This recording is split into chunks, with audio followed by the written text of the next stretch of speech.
Praise the lord. అందరికీ వందనాలు. మన ప్రాతకాల ప్రార్థన ప్రారంభించుకుందాం. పిల్లరా ప్రార్థన చేసుకుందాం.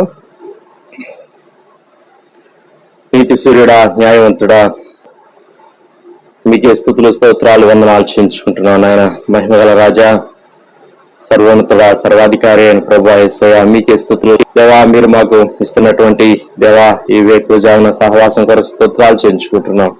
ఇదిగో ప్రభా, మరి తండ్రి, మరొకసారి మీ పేరు పెట్టబడినటువంటి జనులంగా దేవా మమ్మల్ని తగ్గించుకొని మీ సన్నిధిలో చేరి దేవా మరి తండ్రి ప్రభా సాగిలు పడుతున్నాం. దేవా మరి తండ్రి నాయన ఇదిగో ప్రభా సాష్టాంగ నమస్కారం చేస్తున్నాం. దేవా చేతులు ఎత్తి మీ వైపు చూస్తున్నాం. తండ్రి మీకు స్తోత్రాలు.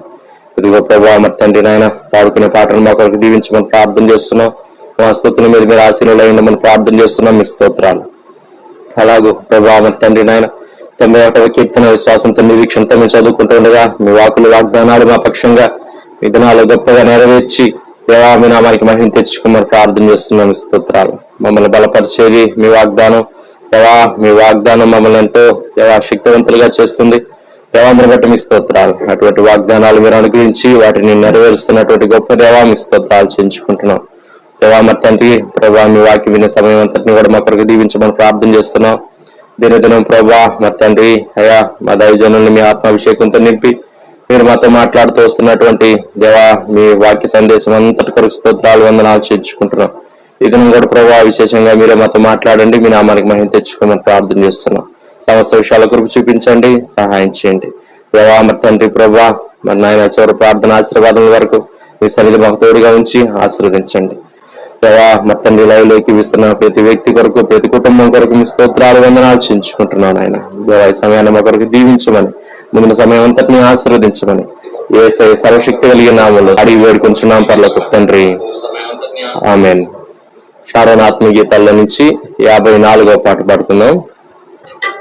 దేవ సంస్తుతి చేయవే మనసా శ్రీమంతుడగు యెహోవ సంస్తుతి చేయవే మనసా దేవ సంస్తుతి చేయుమానం జీవమయెహోవా దేవుని పావనానా మము స్తుతించుమా నా అంతరంగము లోవసించు నో సమస్తమా ఆ కారణము చే దేవ సంస్తుతి చేయవే మనసా జీవమాయెహోవా నీకు చేసిన మేలను మరువకు జీవమాయెహోవా నీకు చేసిన మేలను మరువకు నీవు చేసిన పాతకంబులను మన్నించి జబ్బు లేబియంలో కుండజేయును ఆ కారణము చే దేవ సంస్తుతి చేయవే మనసా శ్రీమంతుడగు యెహోవ సంస్తుతి చేయవే మనసా యౌవనంబు పక్షిరాజు యౌవనంబు వలె క్రొత్త యౌవనంబై వెలయునట్లుగా లీచు నీదు భావమును సంతృష్టి పరచునుగా ఆ కారణము చే దేవ సంస్తుతి చేయవే మనసా పడమటికి తూర్పంతా ఎడము పాపములకు మనకులంతా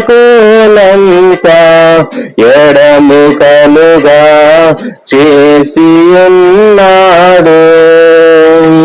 మన పాపములను ఎడముగానే చేసి ఉన్నాడు. ఆ కారణం దేవ సంస్తుతి చేయవే మనసా, శ్రీమంతుడగు యెహోవ సంస్తుతి చేయవే మనసా. కొడుకులపై తండ్రి జాలి పడుదముగా భక్తి పరులా, కొడుకులపై తండ్రి జాలి పడుదముగా భక్తి పరులా, ఎడల జాలి పడును దేవుండు. తన భక్తి పరులా ఎడల జాలి పడును దేవుండు.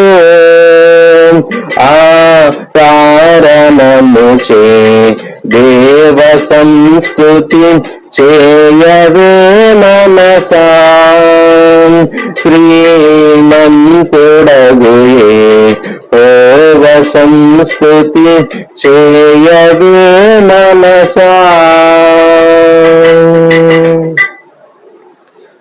ఇదా ప్రకారంగా 91వ కీర్తన చదువుకున్నాం పిల్లరా.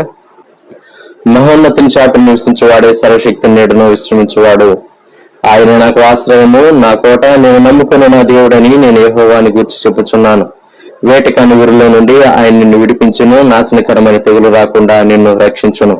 ఆయన తన రెక్కలతో నిన్ను కప్పును, ఆయన రెక్కల క్రింద నీకు ఆశ్రయం కలుగును. ఆయన సత్యము కేడమును డాలునై ఉన్నది. రాత్రి వేళ కలుగు భయమునకైనను, పగటి వేళ ఎగురు బాణమునకైనను, చీకటిలో సంచరించే తెగులనకైనను, మధ్యాహ్నం ముందు పాడుచే రోగమునకైనను నీవు భయపడుకుందువు. నీ ప్రక్కన 1000 మంది పడినను, నీ కుడి పక్కన 10,000 మంది కూలినను అపాయం నీ యొద్దకు రాదు. నీవు కన్నులారా చూచుండగా భక్తిహీనులకు ప్రతిఫలం కలుగును. యెహోవా నీవే నా ఆశ్రయమని, నీవు మహోన్నతుడైన దేవుని నీకు నివాసస్థలముగా చేసుకుని ఉన్నావు. నీకు అపాయం ఏమీ రాదు, ఏ తెగులును నీ గుడారము సమీపించదు. నీ మార్గములన్నిటిలో నిన్ను కాపాడుటకు ఆయన నిన్ను గూర్చి తన దూతలకు ఆజ్ఞాపించును. నీ పాదములకు రాయి తగలకుండా వారు నిన్ను తమ చేతుల మీద ఎత్తిపట్టుకుందరు.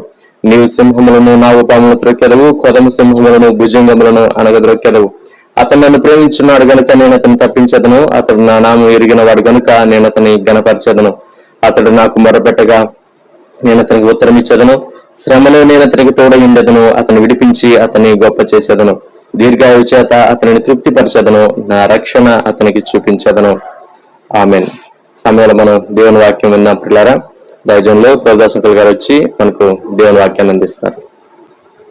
ఈ ఉదయకాలం అపొస్తల కార్యముల గ్రంథం 1వ అధ్యాయం 12వ వచనం నుండి 14వ వచనం వరకు చదువుకుందాం. Book of acts chapter 1 from versus 12 to 14. అప్పుడు వారు వెలుగుగల వనమనబడిన కొండ నుండి యెరూషలేమునకు తిరిగి వెళ్ళింది. ఆ కొండ యెరూషలేమునకు విశ్రాంతి దినమున నడవదగినంత సమీపంలో ఉన్నది. వారు పట్టణంలో ప్రవేశించి తాము బస చేయుచుండిన మేడగదిలోనికి ఎక్కిపోయారు. వారు ఎవరనగా పేతురు, యోహాను, యాకోబు, అంద్రేయ, ఫిలిప్పు, తోమ, బర్తలోమయి, మత్తయి, అల్ఫై కుమారుడు యాకోబు, జేలోతు అనబడిన సీమోను, యాకోబు కుమారుడు యోధ అనువారు. వీరందరూ వీరితో కూడా కొందరు స్త్రీలను, యేసు తల్లి అయిన మరియను, ఆయన సహోదరులను ఏక మనసుతో ఎడతెగక ప్రార్థన చేయించుండే. చిన్న ప్రార్థన చేసుకున్నాం. ప్రియ ప్రభువా, ఈ ప్రాతకాలం వరకు మమ్మల్ని సజీవులుగా కాపాడిన మీ కృప కొరకు స్తుతిస్తూ ఈ ప్రార్థనా సమయం మా కొరకు దీవించు.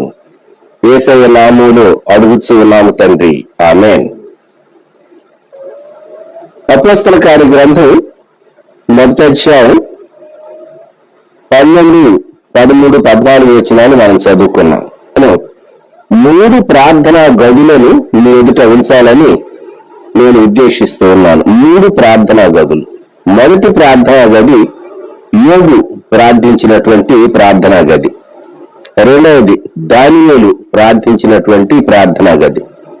మూడవది ఇప్పుడు మనం చదువుకున్నటువంటి వాక్య భాగం అపోస్తలులు ప్రార్థించినటువంటి మేడగది, upper room. So Job's prayer room, Daniel's prayer room and apostles' upper room prayer room. ఈ యూనిట్ని గురించి నేను మీకు కొన్ని విషయాలు క్లుప్తంగా జ్ఞాపకం చేయాలి అని ఆశపడుతూ ఉన్నాను. సలాలా అనేటటువంటి ఆ మహానగరం సుల్తానేట్ ఆఫ్ ఒమాన్ లో మధ్యప్రాచ్యంలో మిడిల్ ఈస్ట్ లో ఉన్నటువంటి ఆ స్థలంలో యోగోక్తులు జీవించేదని, నబి అంటే ప్రవక్త అని ఒక భాషలో, సో అయూబ్ అనేటటువంటి పేరు వారు వాడుతూ ఉంటారని అక్కడ ఉన్నటువంటి బోర్డుని బట్టి మనకు అర్థమవుతుంది. యోబు గారి సమాధిని వీక్షించినప్పుడు, ఆ ఫోటో మనం చూచినప్పుడు, యోబు యొక్క ప్రార్థనా గది. ప్రాతకాలం నిద్ర లేచేవాడు. యోబు గ్రంథం మొదటి అధ్యాయం అరుణోదయమున 5వ వచనంలో అరుణోదయమున లేచి కుమారుల కొరకు కుమార్తెల కొరకు ప్రార్థన చేసేవాడు. ప్రార్థన చేయటం కాదు, అంతేకాదు దహన బలి అర్పించేవాడు.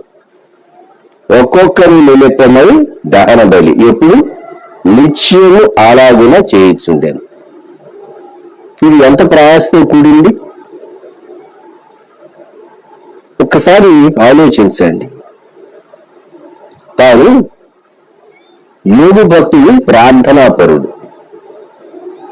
మనము భక్తిలో ఎదగాలి అంటే ప్రార్థనలో ఎదగాలి. భక్తిలో ఎదగాలి అంటే మోకాళ్ళ మీద ఉండాలి. భక్తిలో ఎదగాలి అంటే దేవుని సన్నిధిలో తగ్గించుకోవటం నేర్చుకోవాలి. దేవుని సన్నిధిని వెదకుట నేర్చుకోవాలి.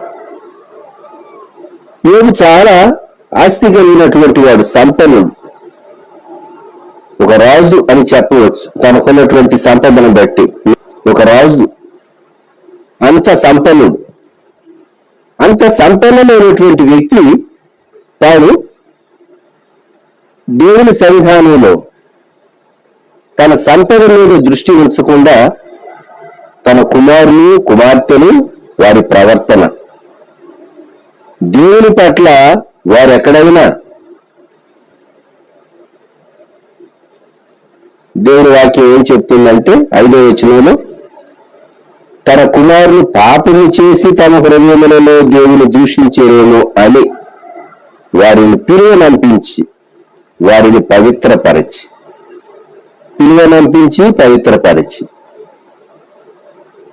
వారు కూడా సహకరించారు, తండ్రికి లోబడ్డారు. వారి కొరకు ఆ బలి అర్పించేటప్పుడు పాత నిబంధన కాలంలో తరువాత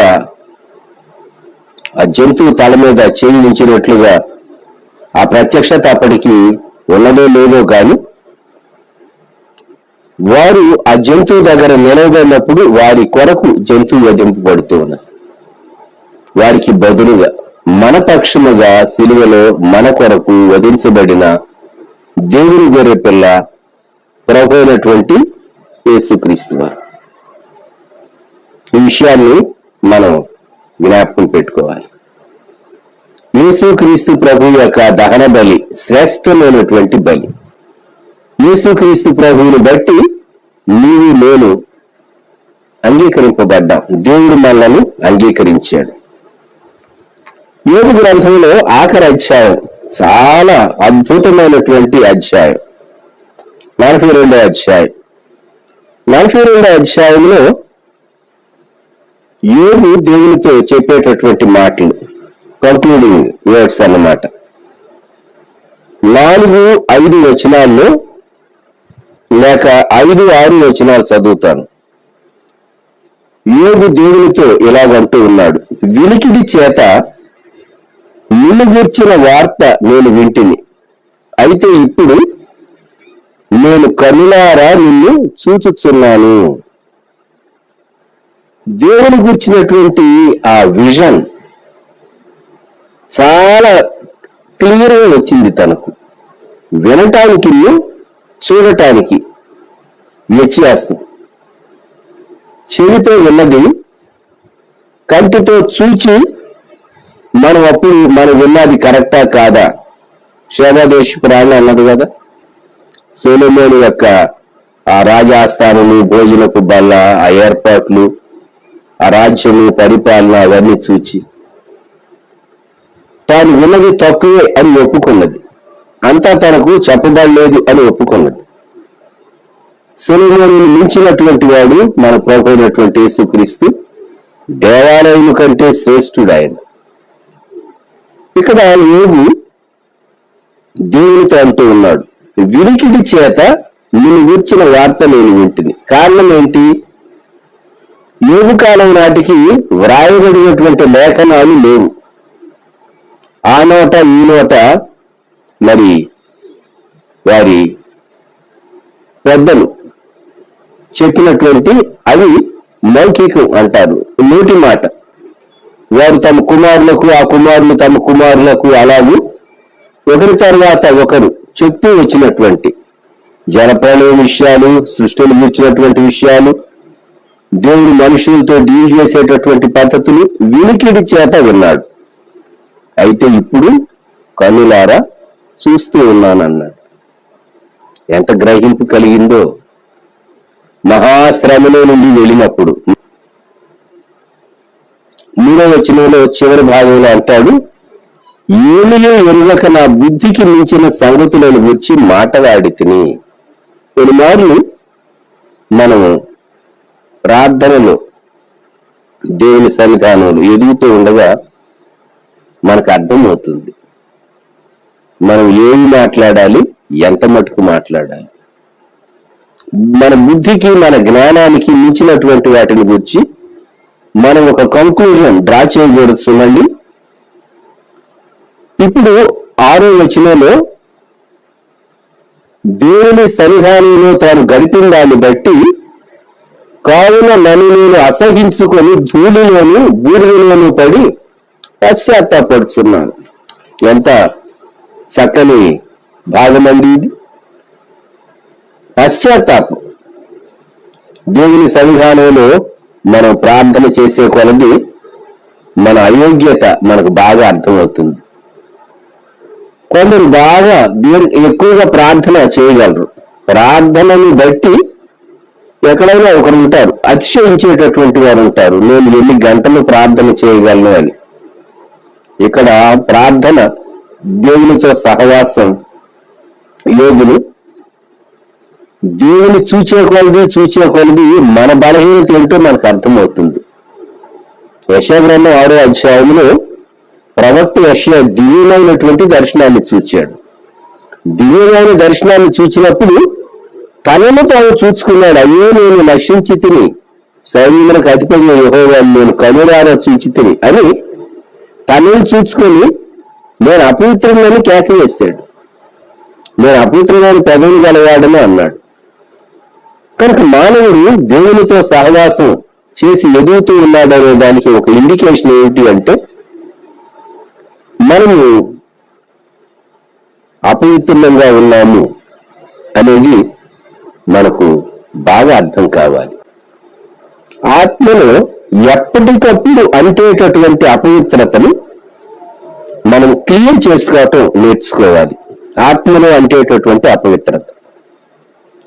యోగు అన్నాడు 42:6 వచనం, కావున నన్ను నేను అసహించుకొని ధూళిలోను బూడిదలోను పడి పశ్చాత్తాపడుచున్నాను.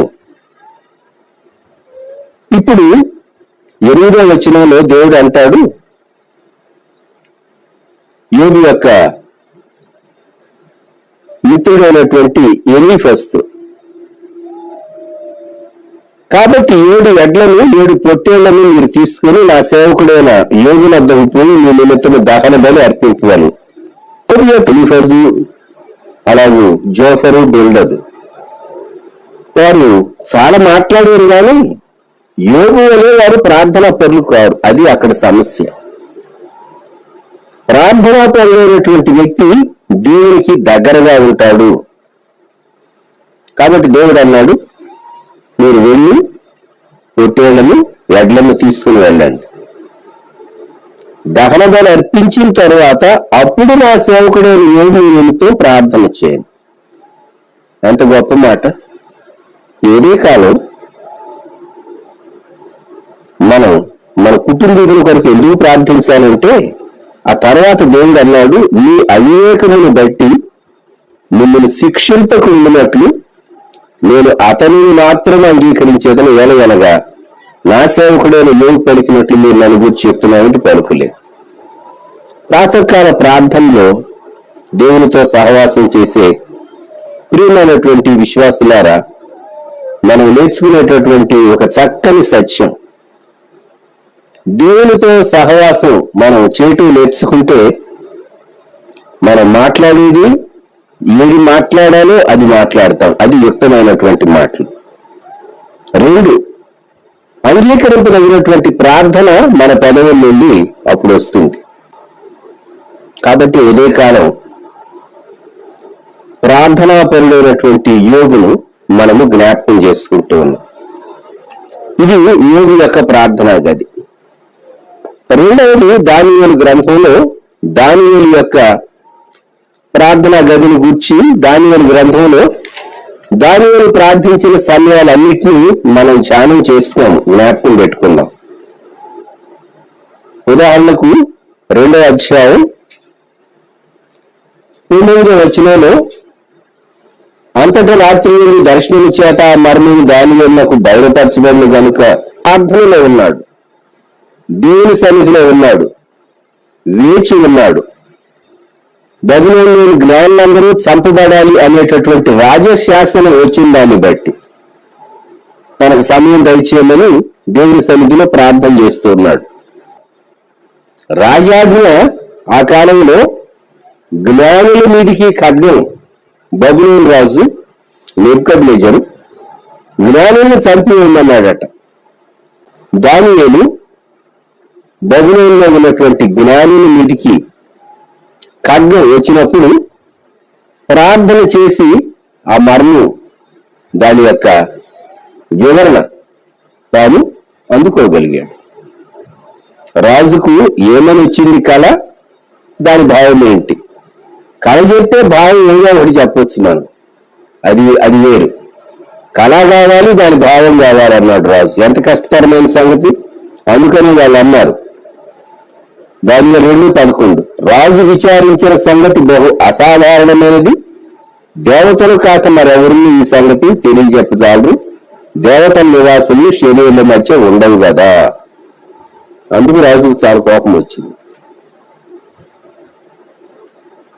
అత్యాగ్రహం వచ్చింది, పట్టజాలనంత కోపం. ఎందుకు? మీరు నిజంగా గొప్ప జ్ఞానులు అయితే నేను మిమ్మల్ని పోషిస్తూ ఉన్నా, మరి నాకు వచ్చినటువంటి కళ ఏదో దాని అర్థం ఏదో 2 చెప్పాలి, లేకుంటే వాళ్ళందరూ చంపేయమన్నాడు.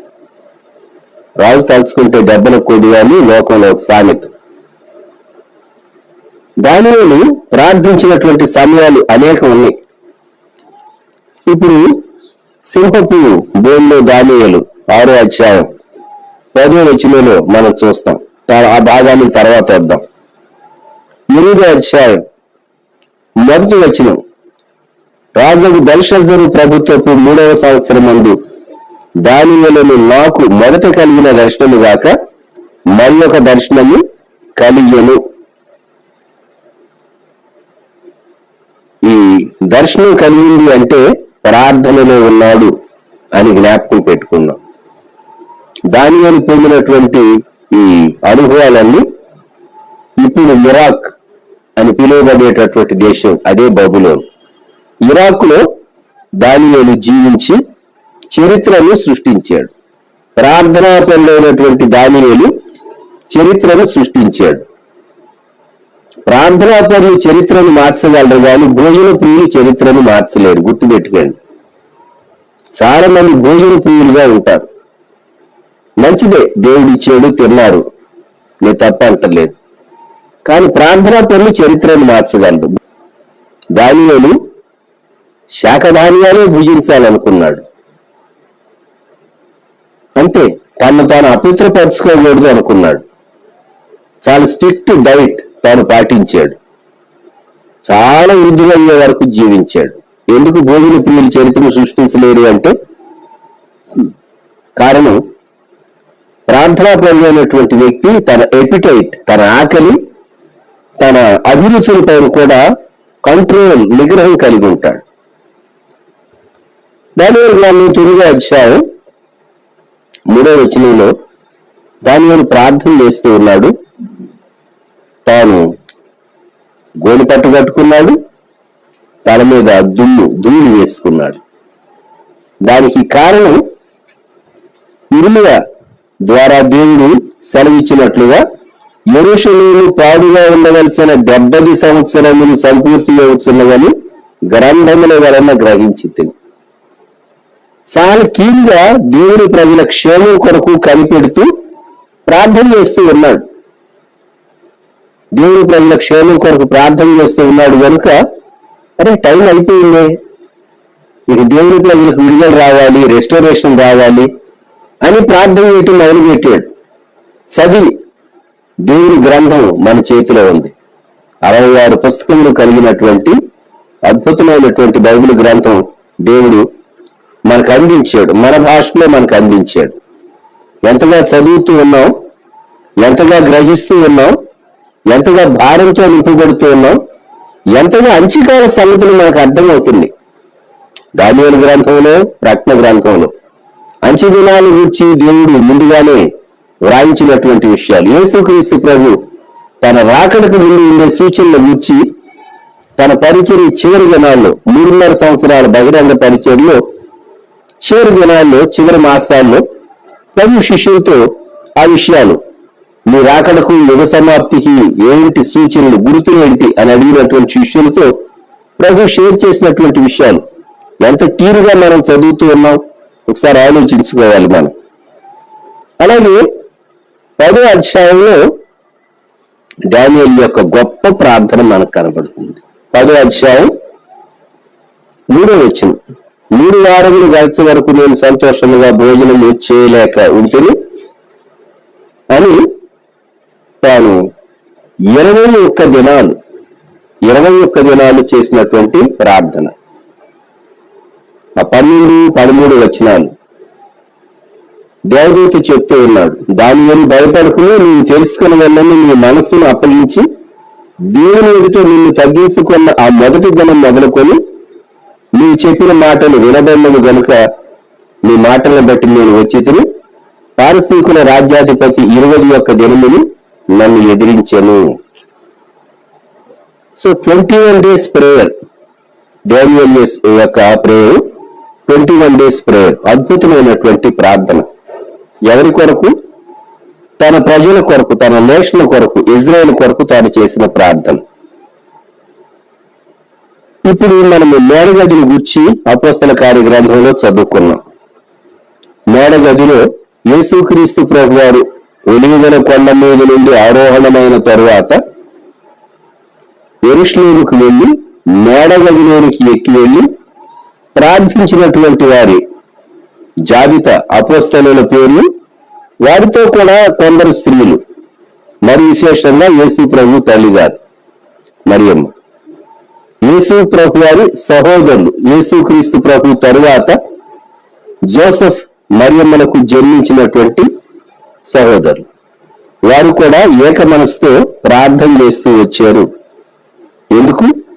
మొదటి అధ్యాయం 8వ వచనంలో పరిశుద్ధాత్మ మీ మీదికి వచ్చినప్పుడు మీరు శక్తి పొందేదరు, దేవుని శక్తి కొరకు. ఎందుకు దేవుని శక్తి? మొదట యెరూషలేములో, తర్వాత యోదయ, సమరయ, తర్వాత భూదిగంతాల వరకు దేవునికి సాక్షులుగా ఉండాలి, విట్నెసెస్ గా ఉండాలి. దేవుని కొరకు మనం ఇతరులకు చెప్పాలి అంటే శక్తి కావాలి. శక్తి కావాలి అంటే ప్రార్థనలోనికి వెళ్ళాలి. అపోస్తల కార్యం 2వ అధ్యాయంలో దేవుడు వాగ్దానం చేసిన రీతిగా పెంతెకోస్తు అనగా 50వ రోజు పండుగ దినం వచ్చినప్పుడు దేవుడు తన వాగ్దానాన్ని వారి పక్షంగా నెరవేర్చాడు. ఈ ఉదయకాలం ఈ 3 గదులు యోగు ప్రార్థనా గది, అలాగూ డేనియల్ ప్రార్థనా గది, అపోస్తలులు ప్రార్థించినటువంటి మేడ గదిని గురించి నేను కంపారిజన్ 3 మాటలు చెప్పాలనుకుంటున్నాను. యోగు తన ప్రార్థనా గదిలో తన కుమారుల కొరకు, కుమార్తెల కొరకు ప్రార్థించాడు. దానియేలైతే ప్రత్యక్షత కొరకు ప్రార్థించాడు. మొట్టమొదట దానియేలు చేసినటువంటి ప్రార్థన. అపోస్తలులైతే పవర్, శక్తి కొరకు ప్రార్థించారు. ఈ 3 ప్రార్థనలు కంపారిజన్ అర్థమవటం కొరకు చెప్తూ ఉన్నాను. యోగు రెండవదిగా తన స్నేహితుల కొరకు ప్రార్థన చేశాడు. ఆఖరి అధ్యాయంలో చూస్తూ ఉన్నాం. అతని ప్రార్థన అంగీకరింపబడినది. దానియేలు నేషనల్ ఇజ్రాయెల్ కొరకు ప్రార్థన చేశాడు. దానియేలు ప్రార్థన అంగీకరింపబడింది. తరువాతి కాలంలో దేవుని ప్రజలు వాగ్దాన దేశానికి తిరిగి వచ్చారు. అప్పటి మేడగదిలో చేయబడినటువంటి ప్రార్థన దేవుడు అంగీకరించాడు కనుక అన్ని దేశాలకు సువార్త వెళ్ళింది. మొదటి శతాబ్దంలోనే ఆయా ఖండాలకు సువార్త వెళ్ళింది. మన దేశంలోనికి అపోస్తలుడైనటువంటి థామస్ వచ్చాడని మనం ఎరుగుతాం. ఈ 3 ప్రార్థనల్లో ప్రత్యేకమైనటువంటి ఒక అంశం ఏంటంటే, యోగు ప్రార్థనలో చివరి అధ్యాయంలో నేను పశ్చాత్తాపడుతున్నా అన్నాడు యోగు. నేను ఉనికిని గూర్చినటువంటి వార్త విన్నాను, ఇప్పుడు నేను నిన్ను కనులారా చూచాను. ప్రార్థనలో ప్రభువుకు సమీపంగా ఉండే కొలది నీ విజన్ చాలా క్లియర్గా ఉంటుంది, నీ దృష్టి. సో పశ్చాత్తాపం వచ్చింది, అతిశయం రాలేదు. నేను ఒక సేవకుడు ఎరుగుదును. ఆ సేవకుడు తన మోకాళ్ళు ఒంటె మోకాళ్ళలాగా ఉంటాయి. ఒంటెలు మోకరిస్తాయి కదా, వాటి వీటి మీద బరువు వేస్తారు, కాయలు కాచి ఉంటాయి. ఎప్పుడైనా తాను ఎవరితోనైనా వస్తారా ప్రార్థన చేయటానికి, 3 గంటలు కూర్చున్నామా అని అంటాడు. ఎక్కడైనా ఏదో ఒక మూల ఒక 5% 1% అతిశయం దాంట్లో ఉండవచ్చు, కాదని చెప్పలేము. ఏమంటాడంటే ప్రార్థనలో కూర్చున్నామా, 8 గంటలు కూర్చున్నా, 4 గంటలు కూర్చున్నామా, 5 గంటలు కూర్చున్నామా అనేవాడు. వెంటి మోకాళ్ళు. ప్రార్థనా పరులు అతిశయం రావచ్చు కానీ యోగులో అతిశయం రాలేదు. పశ్చాత్తాపడుతున్నా అన్నాడు. దానియేలైతే విజ్ఞాపన చేశాడు. ఇరుగా చెప్పినటువంటి ప్రవచనాలను గుర్తుపెట్టుకుని, దేవా 70 సంవత్సరాలు పూర్తి అవుతుంది, ఇంకెంతకాలం. సో దానియేలు ప్లీడ్ చేస్తూ ఉన్నాడు దేవుణ్ణి, విజ్ఞాపన చేయాలి, జ్ఞాపకం పెట్టుకుందాం. మేడగదిలో ఉన్నటువంటి వీరు అంత మునుపు యేసుక్రీస్తు ప్రభు వారు పునరుద్ధానుడు లేచిన తర్వాత స్త్రీలు లేవనుకండి, అపోస్తలులు గట్టిగా తలుపు వేసుకుని వారు యేసుక్రీస్తు ప్రభువుని సమాధి చేసిన తర్వాత నుండి వారు భయంతో ఉన్నారు. ఆదివారం సాయంకాలం పునరుద్ధానుడైన ప్రభువు వారికి కనిపించాడు.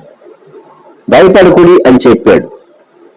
తర్వాతి కాలంలో ప్రభువు పలుమార్లు వారికి ప్రత్యక్షమవుతూ వచ్చాడు. 40 దినాలు ప్రభువు తనను తాను కనుగొచ్చుకున్నాడు. తర్వాత ఆయన వెలుగుల కొండ మీద నుండి ఆరోహణ అయ్యాడు పైకి. ఇప్పుడు 10 దినాలు ప్రార్థనలో గడిపిన తర్వాత వీరికి శక్తి వచ్చింది. They were fearless.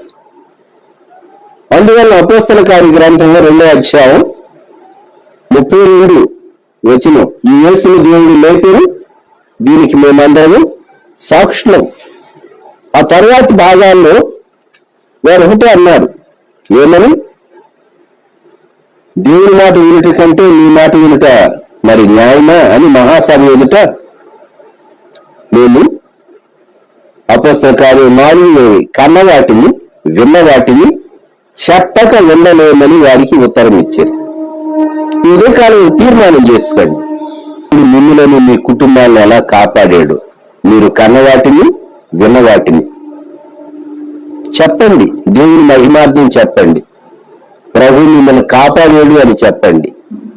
ఆయన కృపను గురించి చెప్పండి, ఆయన కాపుదలను గురించి చెప్పండి, ఆయన వాగ్దానాల గురించి చెప్పండి. దేవుడు ఎంత అద్భుతమైన రీతిగా మరి మిమ్మల్ని బలపరిచాడు.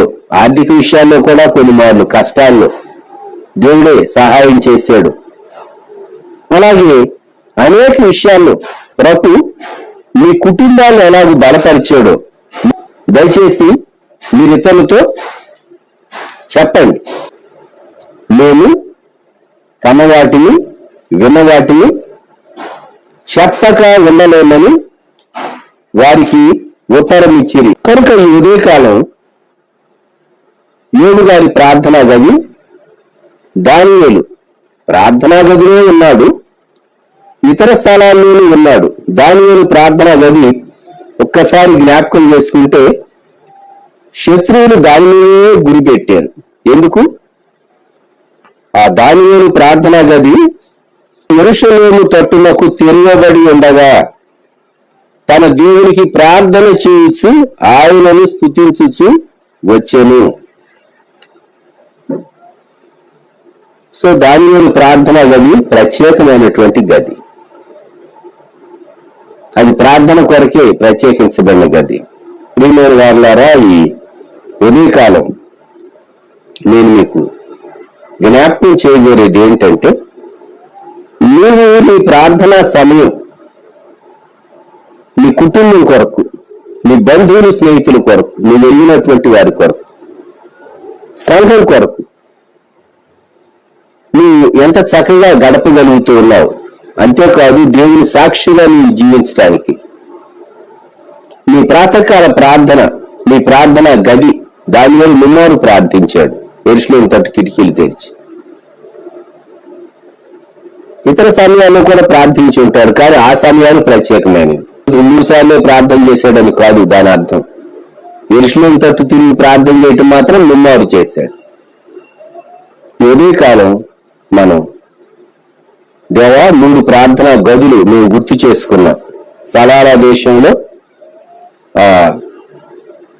ఒమాన్ దేశంలో భక్తుడైనటువంటి యోబు ప్రార్థనా గది ఈ రోజుకి మనకు గొప్ప సవాలుగా ఉన్నది. అలా ఇరాక్లో భక్తుడైనటువంటి ప్రవక్త దానియేలు తాను జీవించినటువంటి ప్రార్థనా జీవితం, ఓ గొప్ప పరిపాలకుడిగా ఉండి తాను కలిగినటువంటి ప్రార్థనా జీవితం, అపోస్తలులు భూలోకాన్ని తలకిందులు చేసేటటువంటి శక్తి వారు పొందటానికి కారణం అప్పర్ రూమ్.